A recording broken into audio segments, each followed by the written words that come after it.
খেলাফতটা হলো কবর জগতে, ইবাদত হলো হাসরের ময়দানে। আমাদের কয়টা সৃষ্টির উদ্দেশ্য কয়টা? আর একটু জোরে বলেন। একটা হলো খেলাফত, আর একটা ইবাদত। খেলাফত আগে, ইবাদত পরে। খেলাফত হচ্ছে জান্নাতের সঙ্গে সম্পৃক্ত ভাইজান। খেলাফতের সম্পর্ক কার সাথে? আরো জোরে বলেন। জান্নাতুল মাওয়ার ভিতরে খেলাফতের আলোচনা, জান্নাতের সাথে খেলাফতের সম্পর্ক। এই খেলাফত হলো কবর জগতে। কবর জগতে ইবাদত নাই, নামাজ রোজা নাই, হজ যাকাতের কথা কবরে নাই।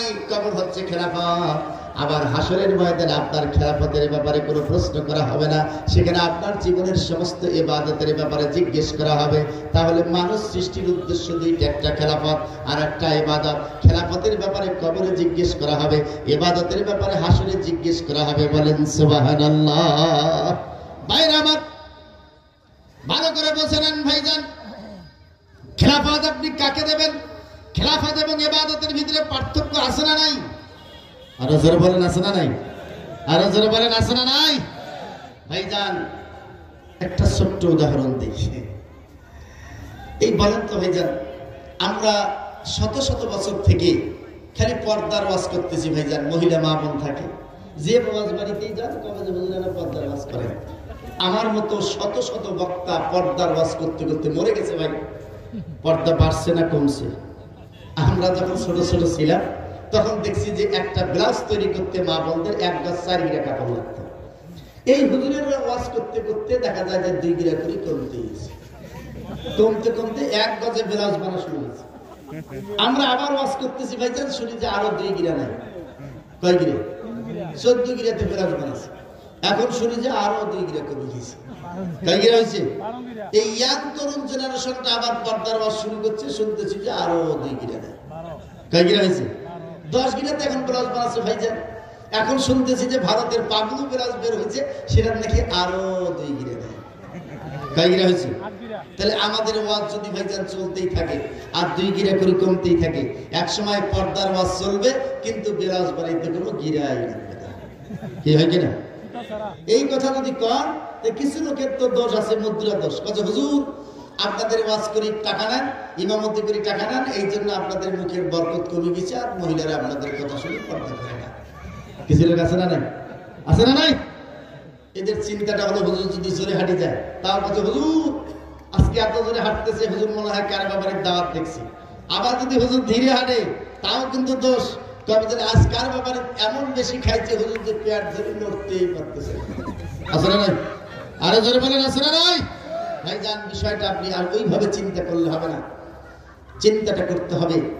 আচ্ছা বলেন তো ভাইজান, 2টা পুকুর সেচ দিয়ে মাছ ধরবে, শেষে মাছ ধরবে, মাছ একজন নিয়ে গেছে পুকুরটা সেকার জন্য একটা মেশিন, আর হুজুর খেয়া দেয় ভাতের থালি কেন ধরে গেছে ওই পুকুর সেই কাঠটা আগে হবে, মেশিনেরটা না ভাতের থালা দিয়ে? এ ভাইজান কোনটা? আজকে এটাই আপনাকে চিন্তা করতে হবে।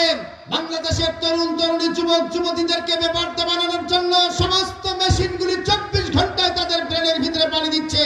সেই machine electronics machine, print machine, সব মেশিন, মোবাইল নামক মেশিন, ফেসবুক মাস নামক মেশিন, ইউটিউব নামক মেশিন, সব মেশিন দিয়ে 24 ঘন্টা পানি দিচ্ছে।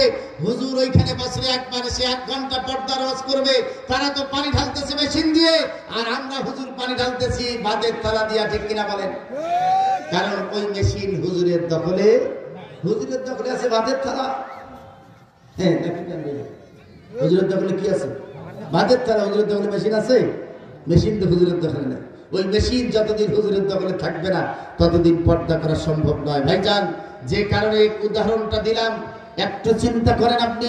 আজকে এইটা হলো খেলাফত, পর্দা করাটা হলো খেলাফত। খেলাফতের সমস্ত আইন ওয়াজ দিয়ে বাস্তবায়ন করা কোন নবীর পক্ষে সম্ভব হয় নাই। মুলবি তো দূরের কথা, এরকম কোটি কোটি মুলবিও সম্ভব নয়, নবী পারে নাই।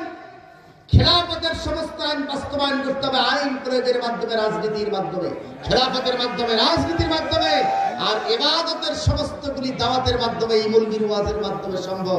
খেলাফতের একটা আইনও মুলবির ওয়াজ দিয়ে বাস্তবায়ন সম্ভব নয়। আজকে বাংলাদেশে এই শত শত বছর যাবত ওয়াজ করে পর্দা করা সম্ভব হয় নাই।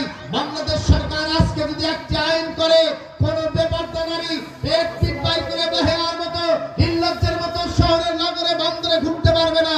যারা ঘুরবে তাদের এই বেপরদা নারীর বিরুদ্ধে মামলা করার দরকার নাই, হামলা করার দরকার নাই, জরিমানা লাগানোর দরকার নাই, রিমান্ড নেওয়ার দরকার নাই। শুধু পুলিশ প্রশাসনকে দিয়ে গাইবান্ধা শহরের মূল জায়গার ভিতরে একদিন তাদের পেট এবং পিঠে যদি আলকাতরা লাগে, সেইটা গোটা মিডিয়ার ভিতরে প্রচার করা হয়, বেপরদা নারীদেরকে এই শাস্তি দেওয়া হবে, তারপরের দিন থেকে গোটা দেশে আর একজন বেপরদা নারী পাওয়া যাবে না। ঠিক কিনা বলেন? কারণ এই বিষয়টা হলো খেলাফতের বিষয়, এটা ওয়াজ করে সম্ভব নয়, রাসূল না পারেন না। খেলাফতের বিষয়টা হচ্ছে রাজনীতির সঙ্গে সম্পৃক্ত, এটা রাজনৈতিক সংসদের আইন লাগবে, তাহলে একমাত্র সম্ভব। খেলাফতের যতগুলো বিষয় আছে সব আইন প্রয়োগের মাধ্যমে হতে হবে।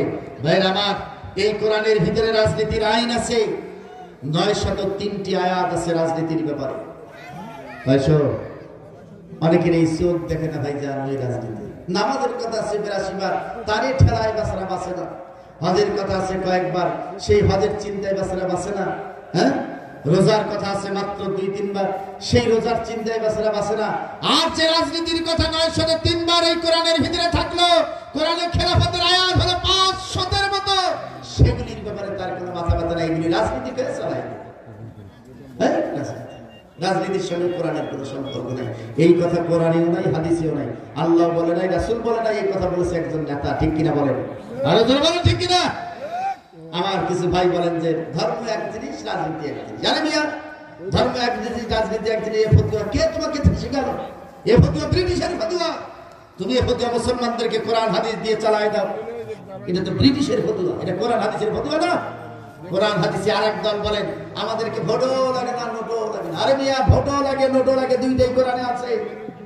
নোটের কথা আছে 86 বার, নামাজের কথা আছে 82 বার। একটা বার তো আপনি চিন্তা করলেন না এটা। ভোটের কথা আছে কোরআনে 4টি আয়াত স্পষ্ট, ভোটের কথা আছে।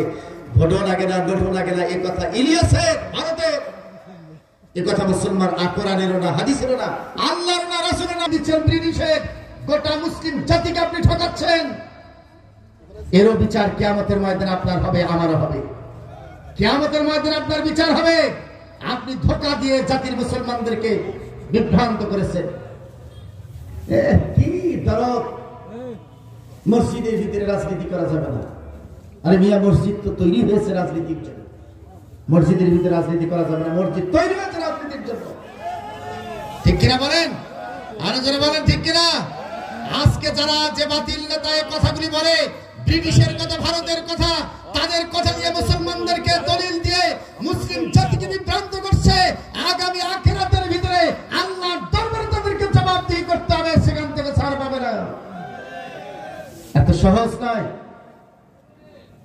এই নতুন টাটকা কথা দেখালো, ধর্ম যার যার, উৎসব সবার। এটা কোরআনে আছে, হাদিসে আছে। কেন নেতা তুমি বক্তৃতা দাও?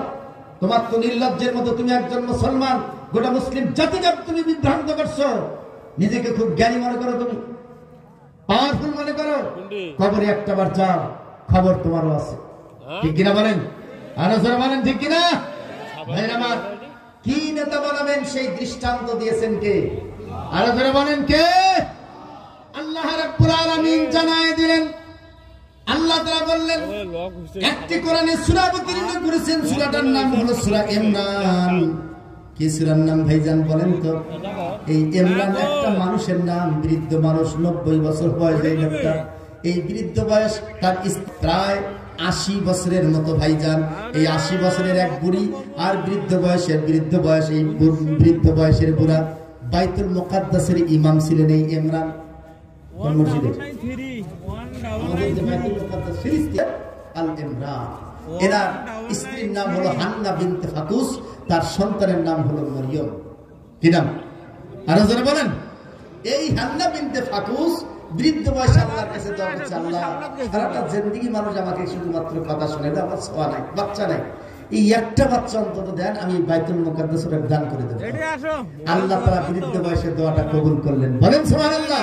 এই 90 বয়সের ইমাম, ওই বুড়া আর এই বুড়ির একটা বাচ্চা, এই বাচ্চাটা হয়েছে মেয়ে, ছেলেটা হয়ে কি হয়েছে? ওয়ালাইসাল যাকারু কাল উনসা ওয়া ইন্নী সামাইতুহা মারয়ামা ওয়া ইন্নী উঈযুহা বিকা ওয়া যুররিয়াতাহা মিনাশ শাইতানির রাজীম। আল্লাহ রাব্বুল আলামিন জানায় দিলেন সেই দিন বলতেছিল ওই বৃদ্ধ এবং ওই বুড়া এবং বুড়ি, তিনি বলছেন আল্লাহ আমি তো চাইলাম ছেলে আপনি দিলেন মেয়ে, যাই হোক যা দিয়েছেন দিয়েছেন। একটা কাপড়ের ভিতরে পেঁচায় মেয়েটা আস্তে করে বাইতুল মুকাদ্দাসে দান করে দিয়ে চলে আসলেন।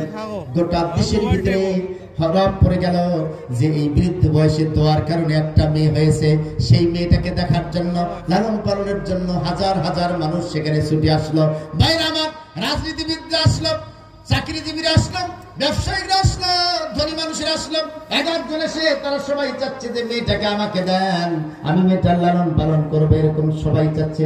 একটা মেয়ে কয়জনকে দেবে ভাই? যেন একজনের দিলে আরেকজন বেজার হয়, আরেকজন আবার ঝগড়া বাঁধায় দেয়। আল্লাহ তাআলা নিজেই বললেন তোমরা যারা মরিয়মের লালন পালনের দায়িত্ব নিতে চাও তাদেরকে একটা লটারির পরীক্ষা দিতে হবে। যে কি পরীক্ষা?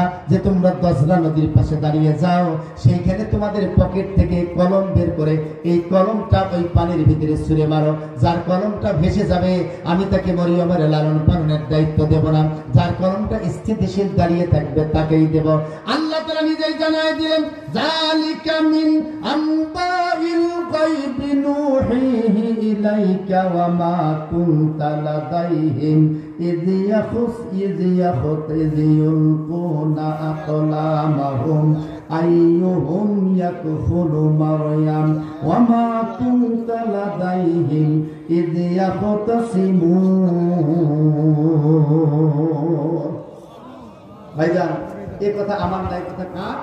আল্লাহ বলছেন ইয ইয়ালকুনা আকলামাহুম, তাদেরকে বলা হলো তারা তাদের কলমটা নিক্ষেপ করুক পানির ভিতরে। ভাইজান এই কলমটা লেখার জন্য না পানি ফেলার জন্য?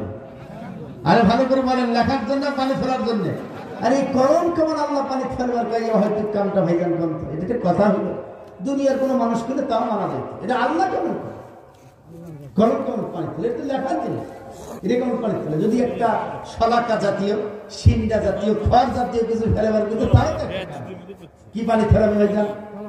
আরো করে বলেন এই কলমটা কেন আল্লাহ পানিতে ফেলাতে বলেন? এই নিগুড় তথ্যটা জানার দরকার আছে না নাই? ভাইরা আমার, আল্লাহ রাব্বুল আলামিন বুঝাতে চাইলেন কলম দিয়ে, এই কলম দিয়ে যারা 2 নম্বরই কাম করেছে আমি তাদের হাতে মরিয়মের লালন পালনের দায়িত্ব দেব না। এই কলমটা যাদের 1 নম্বর, তার কলমটাই পানিতে স্থিতিশীল থাকবে, পরিবেশ পরিস্থিতি যাই হোক না কেন সেই কলম দিয়ে দুর্নীতি করে নাই, 2 নম্বরই করে নাই। এইরকম একজন মানুষের হাতে আমি হযরতে মরিয়মের লালন পালনের দায়িত্ব দিয়ে দেব। অতএব যার কলমটা গড্ডা প্রবাহ লিকায় ভেসে যাবে, বুঝতে হবে তার কলমটা দুর্নীতি করেছে, 2 নম্বরই কলম। ভাইরা আমার, 2 নম্বর কলম দিয়ে যারা 2 নম্বরই করেছে, এইরকম মানুষের হাতে আল্লাহ তাআলা একজন নারীর দায়িত্ব তুলে দিলেন না, একজন শিশুর দায়িত্ব আল্লাহ তুলে দিতে চান না। আর যারা কলম দিয়ে পরীক্ষিত 2 নম্বরই করেছে ভাইজান, তাদের হাতে গোটা জাতির দায়িত্ব আপনি কেমনে তুলে দিতে চান? আল্লাহ তাআলা সেই কথা বোঝাতে চাইলেন। আজকে এই কলমটা সব মানুষেরা কলম নিক্ষেপ করলো, কারো কলমটা 180 মাইল বেগে দ্রুত গতিতে ছুটছে, কারোটা তার চেয়ে কম, কারোটা তার চেয়ে কম, এভাবে কমতে কমতে কারো কলমটা কেবলে মাত্র গড়ায় যাচ্ছে। যে যত বেশি দুর্নীতি করেছে কলম দিয়ে, তার কলমটা তত বেশি স্পিডে ভেসে যাচ্ছে। যার দুর্নীতি কেবলে শুরু করেছে, এখনো দুর্নীতিতে পাকা হয় নাই, চ্যাম্পিয়ন হয় নাই, তার কলমটা কোন রকমে ভেসে ভেসে এখন পর্যন্ত যাচ্ছে। আর একটা মানুষের কলম মাত্র স্থিতিশীল অবস্থায় পাওয়া গেল, বলেন সুবহানাল্লাহ। ভাইরা আমার, এই কলম সবচেয়ে দুর্নীতির হাতিয়ার, 2 নম্বরের কাজে ব্যবহার হয়। এই কলম দিয়ে আজকে গোটা জাতিকে কলঙ্কিত করেছে। এই কলম দিয়ে গোটা দেশের স্বৈরতন্ত্র আজকে জেগে বসেছিল কলম দিয়ে। 154 জন এমপি বিনা ভোটে সেই দিন নির্বাচিত হয়েছে কিসের খোঁচায়? আর একটু আসতে বলেন ভাইজান, আমাদের শিক্ষকেরা 100 ভোট পেয়ে 1000 ভোট লিখে দিয়েছে কি দিয়ে? জোরে বলেন। কলম দিয়ে আমাদের সমস্ত পুলিশ বাহিনীকে মিথ্যা মামলায় জড়ানো হয়েছে, গায়েবী মামলা দিয়ে গোটা জাতিকে নির্যাতিত নিষ্পেষিত করা হয়েছে এই কলম দিয়ে, ঠিক কিনা বলেন? আমাদের বিচার বিভাগকে কলঙ্কিত করা হয়েছে, বিচারকদেরকে বাধ্য করা হয়েছে এই কলম দিয়ে নির্দোষ মানুষকে ফাঁসির মঞ্চে ঝুলাতে, জেলখানার ভিতরে আটকায় দিতে, রিমান্ডের অর্ডার দিতে, বিচারকদেরকে ওই কলম দিয়ে কলঙ্কিত করা হয়েছে, ঠিক কিনা বলেন? যা করেছে তা সব কলম দিয়ে দুর্নীতি করেছে। আজকে যত টাকা আত্মসাৎ করেছে জাতির গো, তার সব কলম দিয়ে রে ভাই। এক এস আলম গ্রুপ 1,20,000 টাকা আত্মসাৎ করেছে। 1,20,000 কোটি টাকা মেরেছে কি দিয়া? কলমের খসায় ভাইজান। আমাদের ওই যে দরবেশ বাবা, কি নাম ভাইজান? কি নাম? আরে ভাই আমাদের গ্রাম্য ভাষায় কয় সলেমান। হ্যাঁ, এই সলেমান 96,000 কোটি টাকা মেরে খেয়েছে ভাইজান। আরে এ জাতির 1 বছরের বাজেট হলো মাত্র 8,000 কোটি টাকা। এই যে সরকারি কলেজে ছাড় আছেন 8,000 কোটি টাকা। 8-12 বছরের গোটা দেশের গোটা জাতির সমস্ত জনগণের টাকা আত্মসাৎ করেছে কি দিয়ে? আরে যারা বলেন কি দিয়া? হাই রে হাই, এমন চেরাগালি বদনামিয়া নাই যারা কলমের ঠোঁটে ঘুষ খায় নাই। 1 লাখ টাকা সিগনেচার দিতে লাগে, চাকরি দিতে 5-7-10,000 10 লাখ টাকা করে নাই। চেরাগালি বদনামিয়া যেই পাওয়ার পেয়েছে কলমের পাওয়ার, সেই বেচারা কলমের খোঁজায় টাকা খায় গো। এদেশে চোর হয় তারা, যে সমস্ত মানুষেরা একটা মোবাইল চুরি করছে, 2,000 টাকা চুরি করছে, ছাগল একটা চুরি করে আনছে মানুষের, ওই বেচারা দুম দুম করে মারতেছে পুলিশের কয় বেটা চোর চল থানা। থানার দিকে আবার কিছু ডাঙ্গাডাঙ্গি করিয়ে বেচারা জেলখানার দেয়। আর যে বেটা এই কলমের ঠোঁটে লক্ষ লক্ষ কোটি কোটি টাকা চুরি করলো, সেই বেটা বাংলাদেশে চোর হয় না, ওই বেটা বাংলাদেশে হয় না, তা না হলো অফিসার। ঠিক কিনা বলেন? আরো জোরে বলেন ঠিক কিনা? কলমের ঠোঁটে বেটা এত টাকা চুরি করলো, সে চোর হয় না গো। তার কোনো শাস্তি হয় না, তাকে মানে না, তাকে চোর কেউ বলে না, তাকে বলে যে নেতা অথবা অফিসার। এরাই আজকে বাংলাদেশের সবচেয়ে বড় চোর, এরাই সবচেয়ে বড় ইসলাম বিদ্বেষী হওয়ার পেছনে মূল কারণ হলো শরিয়ার আইন যদি বাংলাদেশে আজকে চালু থাকতো, ওই 2,000 টাকা চুরি করা চোরের হাত কাটা যেত না, চোরের হাত কাটা যেত এই অফিসারদের, চোরের হাত কাটা যেত এই নেতাদের, দুর্নীতিবাজ কলম দিয়ে যারা করেছে তাদের হাত কাটা যেত। আর সেই নেতার দুর্নীতি ধরা পড়ার কারণে যদি হাত কাটা যেত, আগামী বছর ভোটের সময় আসলে যখন ভাই সবকে হাতটা উত্তোলন করতো, দেখতো হাত নাই, জাতি মনে করতো এটা জাতীয় চোর, এটাকে ভোট দেওয়া যাবে না। ঠিক কিনা বলেন? এই জাতীয় চোর আছে না নাই? আরো যারা বলেন আছে না নাই? এদের চিন্তাটা, শরীয়তের চিন্তাটা কি চিন্তা করেন? আমরা 5,000 কোটি টাকা ঘুষ খাইছি, আর 5 লাখ টাকা আল্লাহ ঘুষ দিয়ে হজত গেছি। হজ করে এসে কর্মীদের সামনে ওই নেতা গল্প করছে, আরে এই 2 হাত দিয়ে কাবার গেলাম ধরে, বাবা তোমার জন্য খুব দোয়া করলাম। আর এই কর্মী ওই কথা শুনে গেল আব্দুল, আছে না নাই? আছে না নাই? আরে কর্মী বেচারার কাছে গল্প করছে যে ভাই আমি হাজরা আসওয়াদে চুমা দেওয়া খুব ঠেলা, একবারে ঠেলা ঠেলি করতে করতে করতে করতে এক সময় আল্লাহ আমাকে সুযোগ দিল, দুম করে হাজরা আসওয়াদে চুমা দিলাম। আর কর্মীরা মনে করতেছে যাক আমার হাজি তো নিষ্পাপ হয়ে গেছে, হাজরা আসওয়াদে চুমা দিছে। ভাইজান 5,000 কোটি টাকা ঘুষ খেয়া 5 লাখ টাকা আল্লাহ দিয়ে হজ করে এসে যদি নিষ্পাপ হওয়া যায়, বাকি টাকা যদি হাজি সাহেবের হালাল হয়, এর চেয়ে সহজ ইসলাম আর কোনটা? এই নেতারা তো আজকে সেই ইসলাম বোঝে, এবং সেই ইসলাম আজকে জনগণকে বোঝাচ্ছে। ঠিক কিনা বলেন? ভাইরা আমার, রাজনৈতিক কথা বলি না ভাইজান, এটা বাস্তবতা, প্রেক্ষাপটের বাস্তবতা। আজকে দেশপ্রেমিক আজকে তারা শিখায় আমাদেরকে। দেশপ্রেমিক কারা? যারা দেশের টাকা বিদেশে পাচার করেছে, এরা দেশপ্রেমিক না দেশের দালাল? যারা দেশের টাকা দিয়ে বেগম পাড়ায় বাড়ি করছে, দেশে থাকবে না এজন্য, এরা দেশের দালাল, এরা দেশপ্রেমিক না, এরা দেশের দালাল। বাংলাদেশের কোন আলেম ওলামা 26 লক্ষ কোটি টাকা মোট, এই যে বেগম পাড়ায় বাড়ি, কানাডায় বাড়ি, আমেরিকায় বাড়ি, এগুলি টোটাল যদি হিসাব করেন তাহলে একটা পরিসংখ্যানে বলছে 26 লক্ষ কোটি টাকা এই দেশ থেকে পাচার হয়েছে। কে করেছে তা বলবো না, যারা করেছে তারা কি আসলে দেশপ্রেমিক না দেশের দালাল? দেশের এত টাকা পাচার করলো ভাইরা, এরাই দেশপ্রেমিকের ধ্বজা ধরে, দেশপ্রেমিকের বক্তৃতা দেয় নির্লজ্জের মতো। এটা হতেই পারে না। দেশের টাকা যারা পাচার করে না, এরাই দেশপ্রেমিক। ঠিক কিনা বলেন? ভাইরা আমার, আসুন হযরত জাকারিয়া আলাইহিস সালাম, মনে আছে? হযরত জাকারিয়া আলাইহিস সালামের কলমটাই শুধুমাত্র ভেসে গেল না, ফাতাকাব্বালাহা রাব্বুহা বিকাবুলিন হাসানিন ওয়া আমবাতাহা নাবাফিল কিতাবি মারইয়ামা ইযিন তাবাযাত মিন আহলিহা মাকানান শারকিয়্যা فاتخذت من دونهم حجابا فأرسلنا إليك روحنا فتمثل لها بشرا سويا। আল্লাহ তাআলা বললেন হযরত মরিয়ম বাইতুল মুকাদ্দাসে যুবতী হয়ে গেলেন। একদিন হযরতে মরিয়ম গোসল করার জন্য তার গোসলখানার ভিতরে ঢুকে গেলেন পূর্ব দিকে। ওই বাইতুল মুকাদ্দাসের পূর্ব দিকে একটা গোসলখানায় ঢুকে গোসলখানার দরজাটা লাগাই দিলেন। মায়েরা আমার, বোনেরা আমার, ভালো করে শুনে নেন। সেই দরজায় লাগাই দিয়ে তিনি পানি ঢালতেছেন মাথার ভিতরে। তার শরীরটা ভিজে গেল, তার গোটা শরীরটা ভিজে গেল, তার কাপড়গুলি ভিজে গেল। ভাইজান ওড়নাটা দিলেন। ফাত্তাখাযাত মিন দুনিহিম হিজাবা। হযরত মরিয়ম গোসলখানার ভিতরে ঢুকে তার ওড়নাটা খুলে চতুর্দিকে পর্দা করে দিলেন। পর্দা করে দিয়ে তিনি গোসল করতেছেন, মাথায় পানি ঢালতেছেন। সাবিয়া সামনের দিকে তাকায় দেখলেন একটা উঠতি বয়সের সুন্দর চেহারার যুবক ছেলে তার শরীরটার দিকে তাকায় আছে। বাশারান সাবিয়ান শব্দের অর্থ হলো এমন উঠতি বয়সের যুবক যার দাড়ি মস্কে বলে গজাচ্ছে, এখনো গজানো শেষ হয় নাই, এইরকম যুবককে বলা হয় বাশারান সাবিয়া। আল্লাহ তাআলা বললেন, ভাইজান আমার প্রশ্নটা হলো একটা মেয়ের গোসলের এই দৃশ্যটা আল্লাহ তাআলা কোরআন শরীফের ভিতরে না বললেও পারতেন, ঠিক কিনা বলেন? এটা একটা লজ্জার কথা। একটা মেয়ে কিভাবে গোসল করতেছে, তার শরীরে ওড়না নাই, গোসল কেমনে করে, একটা যুবক তার দিকে তাকায় আছে। এই লজ্জার কথাগুলো আল্লাহ তাআলা কেন কোরআনে বললেন? এগুলি না বললেও তো পারতেন আল্লাহ, ঠিক কিনা বলেন? মায়েরা আমার, বোনেরা আমার,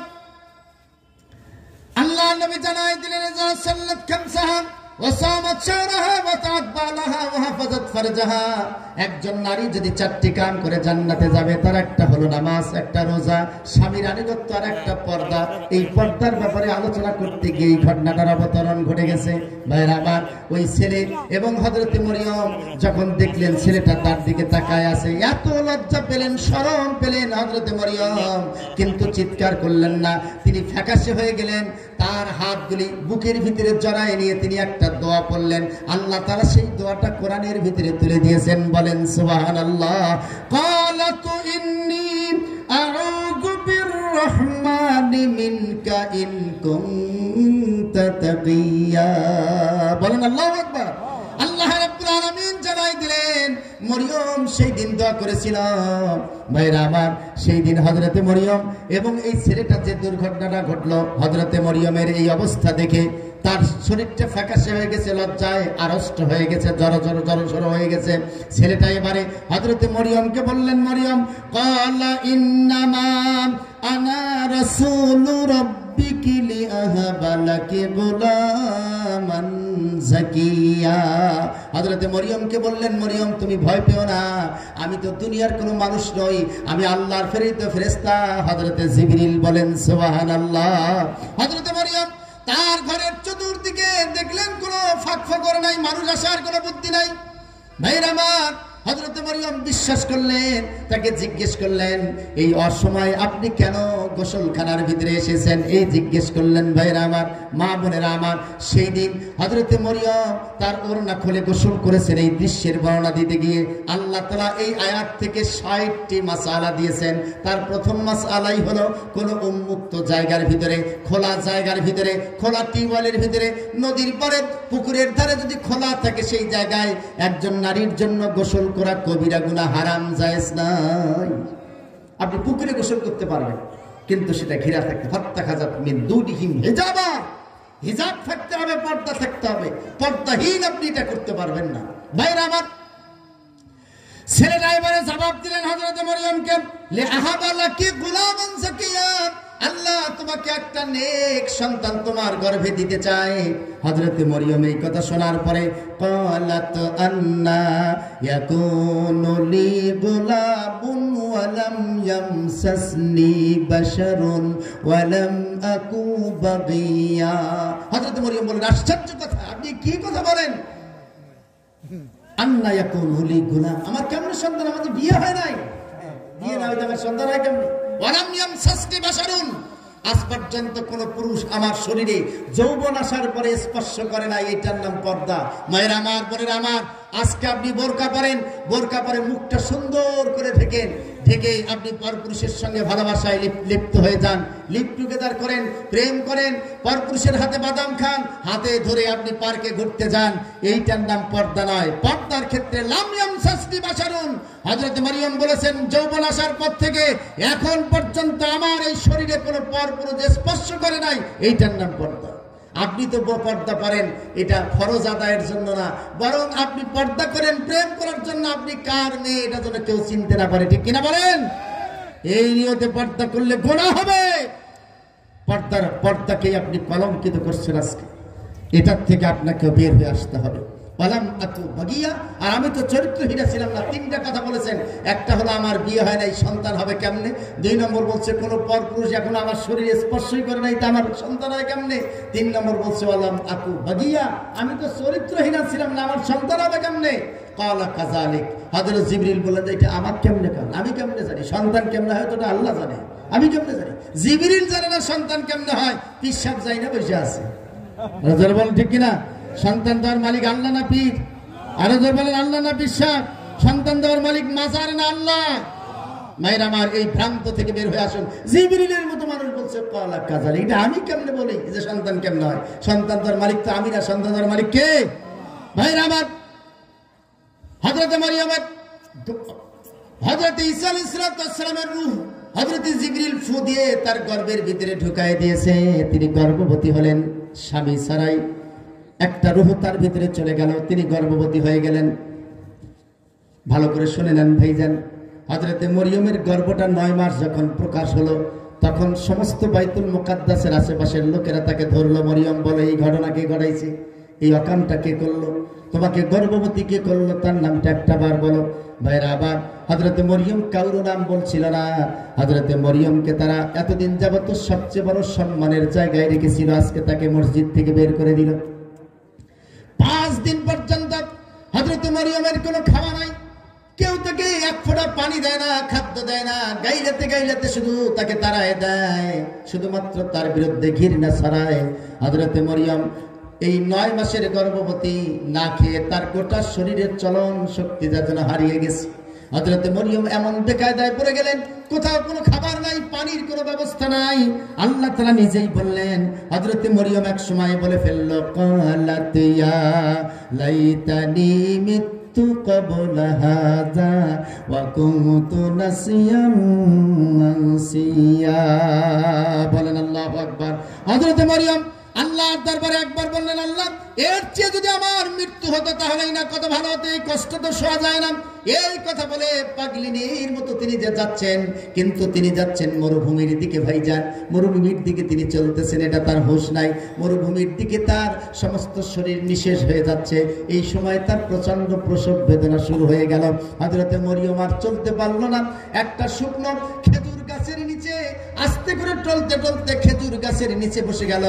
ফাআদাহা ফানাদাহা মিন তাহতিহা ক্বাবলাকুম আল্লাহ তাহজানি ক্বাদ জাআলা রাব্বুকি তাহতাকা সাবিয়া। আল্লাহ তাআলা এবারে হযরত মরিয়মকে ডেকে বললেন, মরিয়ম, দুনিয়ার কোনো মানুষ তোমাকে সহযোগিতা দেয় নাই, তোমার কোনো চিন্তা নাই, আমি আল্লাহ এবার তোমার পক্ষে আছি। বলেন সুবহানাল্লাহ। কে আছে? আরো জোরে বলেন কে আছে? ভাইরা আমার, এই পৃথিবীতে আল্লাহ যার পক্ষে আছে তার আর কোনো ভয় আছে নাকি? আরো জোরে বলেন আছে নাকি? ভাইরা আমার, হযরত মরিয়মকে আল্লাহ তাআলা সেই কথা বললেন, আর বললেন ওয়াহুজ্জি ইলাইকি বিজিজিন নাখলাতি তুসাকিত আলাইকি রুতাবান জানিয়া। মরিয়ম, কোনো কিছু করা লাগবে না, তোমার এই হাতটা শুধুমাত্র খেজুর বৃক্ষে রাখো, দেখো কি ঘটনা ঘটে। হযরত মরিয়ম তার হাতটা খেজুর বৃক্ষে রাখলেন। খেজুর গাছটার সাথে সাথেই ফল ফুলে সমস্ত পাতা পল্লবে জীবিত হয়ে গেল। 1 সেকেন্ডের ভিতরে সেখানে মুকুল আসলো। সেই মুকুলগুলি ফলে রূপান্তরিত হলো পরের সেকেন্ডে। তারপরের সেকেন্ডে সেগুলি বড় বড় আকার ধারণ করলো। তারপরের সেকেন্ডে সেগুলি পেকে গেল। তারপরের সেকেন্ডে রুতাবান জানিয়া টপ টপ করে হযরত মরিয়মের কোলের ভিতরে পড়তে লাগলো। বলেন সুবহানাল্লাহ। আল্লাহ তাআলা বললেন, কুলি ফাকুলি ওয়াশরাবি ওয়া কররি আইনা ফাইম্মা তারায়ান্না মিনাল বাশারি আহাদা। আল্লাহ রাব্বুল আলামিন জানাই দিলেন, সেই দিন মরিয়মকে বলল, মরিয়ম ফাকুলি ওয়াশরাবি, তুমি এবারে খাও এবং পান করো। ওই ফলটা খাও, খেজুর খাও, আর পাশের একটি পাথর, সেই পাথরের ভিতরে তোমার আঙ্গুলটা ছয় দেখো, পানির ফোয়ারা সেইখান থেকে বের হয়ে আসবে। ভাইরা আমার, পানির ফোয়ারা বের হয়ে আসবে, সেই পানিগুলি তুমি পান করতে থাকো।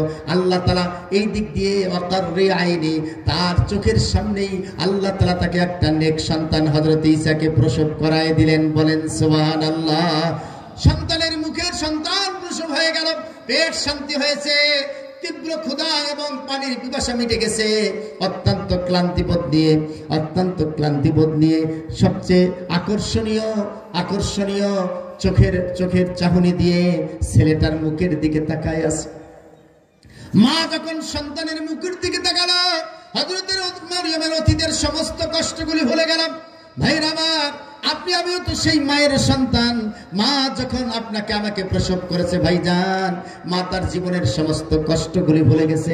পৃথিবীর সব কষ্টকে একত্রিত করলে আপনার জীবনে যা হবে, আপনি যখন মায়ের গর্ভ থেকে বের হয়েছি, মায়ের প্রসব বেদনাও তার চেয়ে বেশি হবে।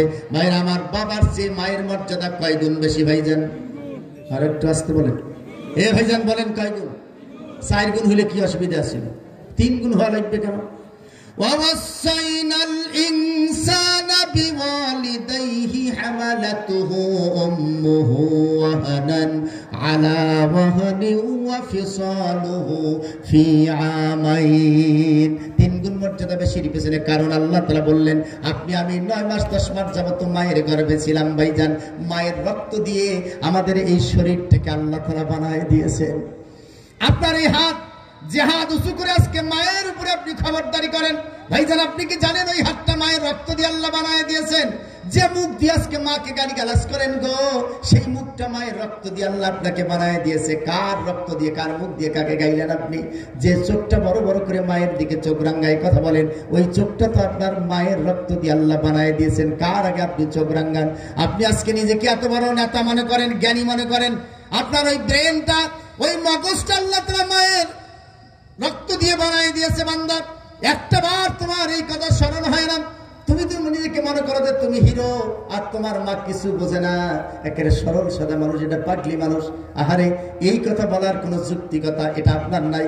আপনার ওই যে বুঝটা তৈরি হয়েছে, ওই মগজটাও আল্লাহ আপনার মায়ের রক্ত দিয়ে বানায় দিয়েছে গো ভাই আমার। 9 মাস পর্যন্ত মায়ের রক্ত দিয়ে আমাদেরকে আল্লাহ তাআলা বানালেন। এই 9 মাস মা কষ্ট করলো, একজন জীবন্ত মানুষ আর একটা জীবন্ত মানুষকে আগলে রাখতো পেটের ভিতরে। এই যে কষ্ট হতো, যদি কোনো পুরুষ মানুষ 9 মাস পর্যন্ত নফল ইবাদত করলে যে সওয়াব হবে, আল্লাহ তাআলা শুধুমাত্র সন্তান গর্ভে ধারণ করার কারণে মায়ের আমল নামায় সেই সওয়াব দেবেন। এই জন্য বাবার চেয়ে মায়ের 1 গুণ মর্যাদা আল্লাহ বেশি করে দিলেন। 2 গুণ মর্যাদার বেশির পেছনে কারণ হলো, আপনি আমি যখন দুনিয়াতে চলে আসবো ভাইজান, তখন আপনার আমার নাভির সাথে মায়ের নাভির সংযোগ থাকতো। এই সংযোগ যতক্ষণ পর্যন্ত ছিন্ন হতো না, ততক্ষণ পর্যন্ত আমরা দুনিয়াতে আসতে পারতাম না। যদি পায়ের সন্তানের পাগুলি মায়ের নিচের দিকে থাকে, বুকের দিকে না থেকে, তখন ওই সন্তানটাকে সিজার করতে হয়। জীবন্ত মায়ের পেটটাকে কেটে, ওই নাড়িগুলি কেটে দিয়ে সন্তানটাকে বের করতে হয়, যেটাকে বলা হয় সিজার। মা রক্তাক্ত হয়ে যায়। আল্লাহর নবী বলেছেন, সন্তান প্রসবের সময় যে ব্যথা বেদনা, যে রক্তাক্ত হয়, জিহাদের ময়দানে গিয়ে একজন সন্তান যদি আহত হয়ে যায় আর সেই রক্ত ঝরায় তার জীবনে যদি শহীদ হয়ে যায়, তাহলে যে সওয়াব হবে, একটা সন্তান প্রসবের কারণে মায়ের আমল নামায় আল্লাহ তাআলা একটা শহীদের সওয়াব দিয়ে দেবেন। এই জন্য মায়ের 2 গুণ মর্যাদা বৃদ্ধি করা হয়েছে ভাইজান। 3 গুণ মর্যাদা বৃদ্ধির পেছনে কারণ হলো ওয়াফিসালুহু ফি আমাইন, 2 থেকে 2.5 বছর 1 কেজি পর্যন্ত মায়ের দুধ পান করতে পারে ভাইজান। আপনি ধরেন তো 1 কেজি করে আপনি আমি দুধ পান করেছি মায়ের, যদি দিনে 1 কেজি হয়, মাসে কয় কেজি হবে ভাইজান? এ ভাইজান কয় কেজি? বছরে 365 কেজি। 100 কেজিতে কয় মণ ভাইজান? 200 কেজিতে, 300 কেজিতে আরো আছে 65 কেজি। তার মানে প্রায় 9.5 থেকে 10 মণ। এই 10 মণ দুধ আপনি আমি মায়ের পান করেছি গো। এই মা মনের পর মন তার জীবনের সমস্ত ভিটামিন, সমস্ত আয়রন, সমস্ত ক্যালসিয়াম দুধের মাধ্যমে মনের পর মন আপনাকে আমাকে দিয়ে বাঁচায় দিয়েছে। আজকে সেই মায়ের উপরে চোখ রাঙাইয়া এই দুধ পান করাইছে মা। কত মন দুধ পান করেছেন মায়ের, আপনি কি দেখাতে পারবেন? মা ছাড়া এই পৃথিবীতে 1 কেজি ক্যালসিয়াম, আয়রন, ভিটামিন পৃথিবীর কোনো মানুষ আপনাকে দিয়েছে? যে বউটাকে নিয়ে আজকে গর্ব করেন, মাকে দূরে সরাই দিয়েছেন, ওই বউ আজীবন পর্যন্ত আপনার ভিটামিন খায়, আপনার ক্যালসিয়াম খায়, আপনার রক্ত চষে, আর আপনাকে শুধুমাত্র ভিটামিন, ক্যালসিয়াম, আয়রন দিয়ে বেঁচে রেখেছে আপনার মা। সেদিকে আপনার নজর নেই। এই জন্য আল্লাহ নবী জানায় দিলেন, একজন সন্তানকে যতগুলি দুধ পান করায়, এই পরিমাণ সম্পদ যদি সন্তানটা দান করে দেয়, যে সব হবে মায়ের আমলনামায় আল্লাহ তাআলা সেই সব দান করবেন। বলেন সুবহানাল্লাহ। এই জন্য মায়ের মর্যাদা কয় গুণ বাড়ায় দিয়েছেন? আরো জোরে বলেন, কয় গুণ? মায়ের আমার আল্লাহ তাআলা বলেছেন, ওয়াবিল ওয়ালিদাইনি ইহসানা, পিতামাতার উপরে তোমরা ইহসান করো। ভাইজান, এই ইহসান এটা আলাদা জিনিস। এই ভাইজানের কি হলো? ও বাবা, আল্লাহ তাআলা কবুল করুক সবের আমিন। পিতামাতার এই বিষয়টা শেষ করে দেই। ভাইজান, ভাইজান ইহসান বলে কাকে? এইটার একটু ব্যাখ্যা কোরআন থেকে দেই। সর্বোচ্চ মানের এই স্তরটাকে বলা হয় ইহসান। ইহসানের নিচের স্তরটাকে বলা হয় ইনসাফ, আর তার নিচের স্তরটাকে বলা হয় জুলুম। তিনটা স্তর আছে। কয়টা? আর যারা বলেন কয়টা? পিতামাতার জন্য আল্লাহ তাআলা কোরআনের যত জায়গায় আলোচনা করেছেন, 6 জায়গায় বলা হয়েছে ওয়াবিল ওয়ালিদাইনি ইহসানা, ওয়াবিল ওয়ালিদাইনি ইতাআতান, ওয়াবিল ওয়ালিদাইনি ইত্তিবান, ওয়াবিল ওয়ালিদাইনি ইনসাফান। এই জাতীয় কোনো শব্দ ব্যবহার করা হয়নি। ইহসান শুধুমাত্র পিতামাতার জন্য পৃথিবীতে, আর অন্য কোনো সৃষ্টির জন্য নয়, অন্য কোনো মানুষের জন্য নয়, পিতামাতার জন্য শুধু। ইহসানটা কি জিনিস বলবো? এ ভাইজান লঙ্গি কিনিবার গেছেন, লঙ্গি ওই বাপের জন্য একটা, ওর ভাইয়ের জন্য একটা, নিজের জন্য একটা। কয়টা? এই 3টা লঙ্গি কিনিবের যে বেচারা চিন্তা করছে যে আমার ভাই, সেটাও আমার নিজের বাপ, আবার আমার নিজের, 3 জনের লঙ্গি 500 টাকা দিয়ে কিনছে। একটাও 500, ভাইটাও 500, আর বাপেরটাও 500। যদি নিজেরটা এবং ভাইটা যে 500 করে কিনছে, এইটার নাম ইনসাফ। সে ইনসাফ কায়েম করেছে, এর জন্য সে অবশ্যই সওয়াব পাবে। কিন্তু পিতার জন্য যে 500 টাকা দিয়ে কিনছে, এইটা ইনসাফের ভিতরে পড়েছে, ইহসানের ভিতরে পড়ে নাই। ওয়াবিল ওয়ালিদাইনি ইনসাফান আল্লাহ বলে নাই, ওয়াবিল ওয়ালিদাইনি ইহসানা। তোমার লঙ্গি যদি 500 টাকা দামের হয়, তোমার পিতার লঙ্গি 550-600 টাকা দামের হবে। এইটার নামে ইহসান। যদি সমান সমান দামে কেন, এইটা সন্তানের জন্য জায়েজ নাই। যদি তোমার লঙ্গি 500 টাকা দিয়ে কেন, তোমার পিতার লঙ্গি যদি 400 টাকা দিয়ে কেন, এইটার নাম জুলুম। কোন সন্তান যদি এ কাজ করে, তার আমলনামায় কবিরা গুনাহ লেখা হবে। এই সন্তান আল্লাহর নাফরমানি সন্তান হবে। ভাইরা আমার, ইহসান কাকে বলে? সর্বোচ্চ পর্যায়ে তাকে রাখতে হবে। আপনার সবচেয়ে প্রাণ প্রিয় স্ত্রী আছে, বাড়িতে মা আছে, চাদর কিনতে গিয়ে স্ত্রীর জন্য 500 টাকা দিয়ে কিনেছেন, মায়ের জন্য 500 টাকা দিয়ে জায়েজ নাই।